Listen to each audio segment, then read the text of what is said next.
մեր խնդիրները շատ վաղուց է գալիս։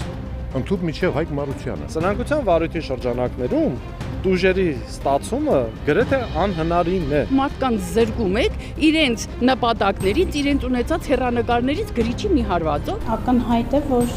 արկա է կառուցապատողի մեղքը։ Սնանկության process-ը իրականացվել է միտումնավոր։ Դրանից հետո ինքը փորձում է անօրինական գործարքներ կնքել։ 6 հատ կամազ, 10 հատ ուազիկ, նվիրատվություն է անում։ Ստացա որ այդ մարդիկ նորից պետքա վճարեն այդ բնակարանի համար։ Ոնց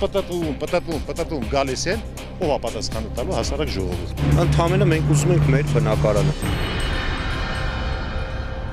Միկոյան 64-ի բնակիչներից ոմանք հայտարարում են, թե կառուցապատող ընկերության սնանկության գործընթացը կեղծ է։ Արդյոք հիմնավոր է այս հայտարարությունը։ Մենք չենք կարող այդ հայտարարությունները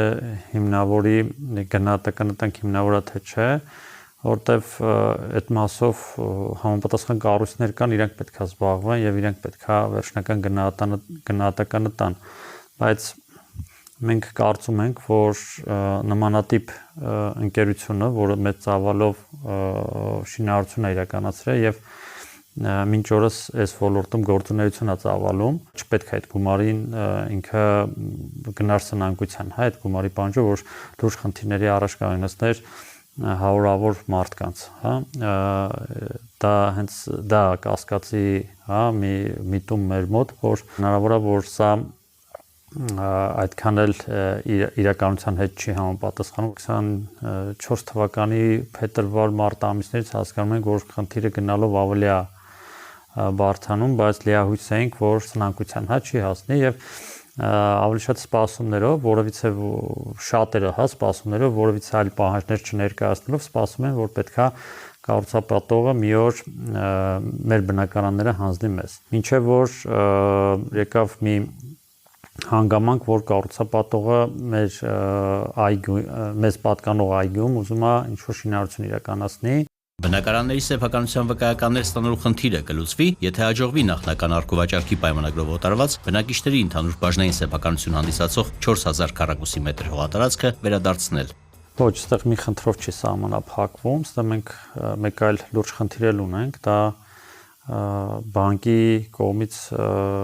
վարկի գրավի ազատումն է, որը բանկը այտենց հեշտ չի հրաժարվում եւ մեծ պահանջներ են ներկայացրել ավարտական ակտի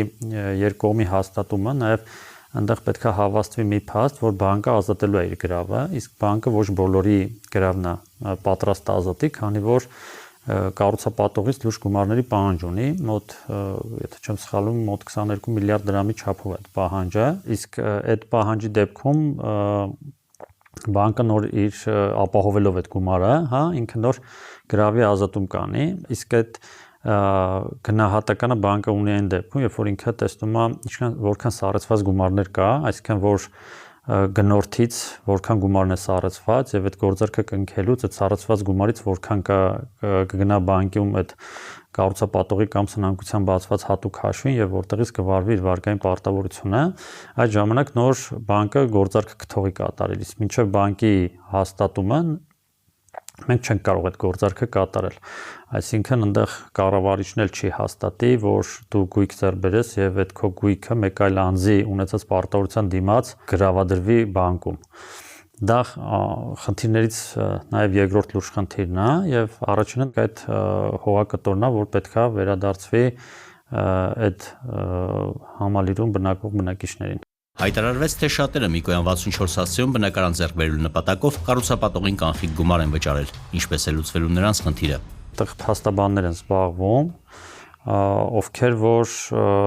մի քանի տարբերակ են առաջարկում, կան կառուցապատող բանկ հարաբերակցությունը պետք է այնպես լինի, որ կառուցապատողը բանկի հետ այնպես համաձայնվի, որ բանկը թույլ տա այդ գրավից դուրս գա եւ այդ գույքը հանձնեն բնակչին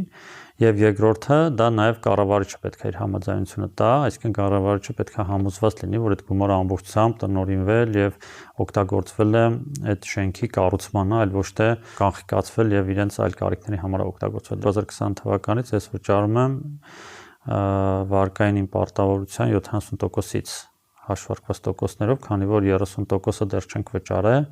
վերջնական ընդունման հանձնման ակտի ստորագրման պահին նոր 30%-ը կվճարենք։ Կարող է Միկոյան 64-ի դեպքը նախադեպ դառնալ եւ պարտավորություններն ամբողջությամբ չկատարած այլ կառուցապատողներ եւս սնանկության գործընթաց սկսեն։ Ինչ պետք է անեն պետական կառույցները երևույթը կանխելու համար։ Իմ գնահատման նմանատիպ մեծ շինարարություն իրականացնող ընկերություններին շինարարության թույլտվություն տալուց բացի պետք է այդ ժամանակ ուսումնասիրել նաև իրենց ֆինանսական վիճակը, արդյոք իրենք պատրաստ են ունեն այդ կարողություն, ունեն այդ ֆինանսական վիճակ հնարավորությունը այդ շենքը կառուցելու եւ մասնագիտական այդ աշխատանքային ռեսուրսը իրենք ունեն այդ շենքը կառուցելու, որպեսզի sense խնդիրների առաջ չկանգնենք, այդ պետք է արդեն շին թույլտվություն տալուց այդ ամբողջը ուսումնասիրվի եւ նոր շինարարության աշխատանքները վերսկսեն։ Պետությունը պետք է մինչև շինթույլտվություն տալը նմանատիպ խնդիրները կանխելու համար հավաստիանար, հա, արդյոք այդ ընկերությունը այդ կարողություններն ունի, որովհետև ստեղ 1 կամ 2 հոգու չեն խաբում, հա, ստեղ հազարավոր ընտանիքներն են խնդրի առաջ կանգնում։ Դա շատ շուտ պետք է գնահատեին եւ շուտ պետք է այդ փոփոխությունները արվեր եւ այդ գնահատականները լինելու դեպքում նոր ընկերություններին շինթույլտվություններ բաժանեին։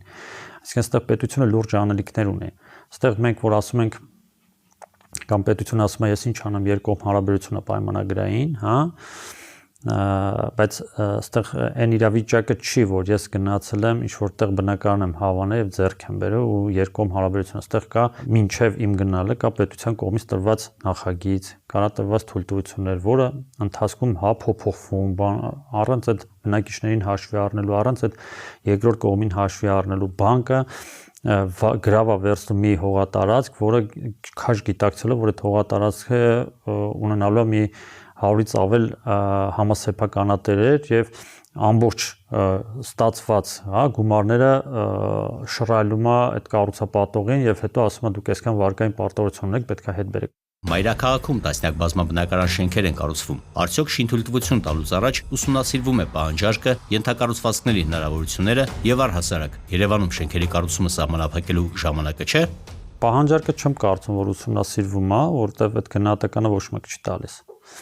Իսկ ենթակառուցվածքների մասով արդեն լուրջ խնդիրներ կա, շատերին մերժում են օրինակ գազի, հա, մատակարարման այդ խողովակները տրամադրելուց, գազի ինչ որ ծավալի տրամադրելուց շատ շենքեր կան արդեն գազաֆիկացված չեն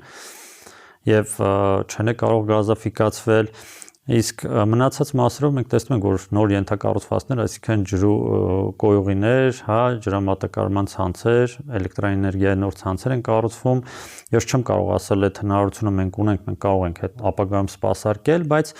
գիտեմ, որ արդեն Դավթաշեն համայնքում տարիներ առաջ թե ջրանջատումներ չեր լինում, հիմա ավելի հաճախակի են դրանք լինում, այսինքն մենք ունենք այդ խնդիրը եւ գնալով այդ խնդիրը ավելի կշատանա, եթե այս կառուցապատումը գնալով սենց ընդլայնվի։ Նոր կառուցվող շենքերում բնակարան գնողները պաշտպանված են շահագործման ժամկետի ուշացման, շենքն անավարտ թողնելու դեպքում քաղաքացու վնասը փոխհատուցելու գործում մեխանիզմներ կան։ Այս ակցիաներին մասնակցելով իմ շատ ընկերներն են արդեն ինձ դիմել եւ միայն Դավթաշենում 3-ից ավել շենքեր գիտեմ, որ այս խնդիր ունեն, շահագործման թույլտվություններ չունեն, ավարտական ակտեր չունեն, բայց այդ մարդիկ մեզանից 2 տարի առաջ են արդեն բնակվում են այդ հասցեներում, բայց չունեն այդ թույլտվությունները ու այդ թույլտվություն չտալը մի շարք հանգամանքների հետ է կապված։ Օրինակ մենք հասկանում ենք, որ մեր շենքն էլ գնալով այդ թույլտվությունը ստանալու խնդիրը ավելի է մեծ, որովհետև բակը բարեկարգված չի, շենքերի նկուղային հարկերը վերանորոգված չեն, ընդհանուր օգտագործման համար շքամուտքերը վերանորոգված չեն, ավարտված չեն, այնինչ արդեն շահագործման հանձնելու ժամկետը լրացել է։ Մենք ունենք նաև դատական միջնորդության բավարարված դատանի կողմից, որով նախատեսվել է կառուցապատողին թույլատրել իր բնականոն գործունեությունը իրականացնի, այն է այդ բնակիչների հետ կնքի ընդունման հանձնման ակտեր եւ բնակարանները հանձնի բնակիչներին։ Իսկն միայն այդ գործառույթով է հիմա կառուցապատողը սնանկության կառավարչի վերահսկողության ներքո իրականացնում։ Իսկ մնացած գործարքները ասում է մենք չենք կարող իրականացնել, քանի որ սնանկության կառավարչը պետք է արդեն այդ գործարքներով զբաղվի։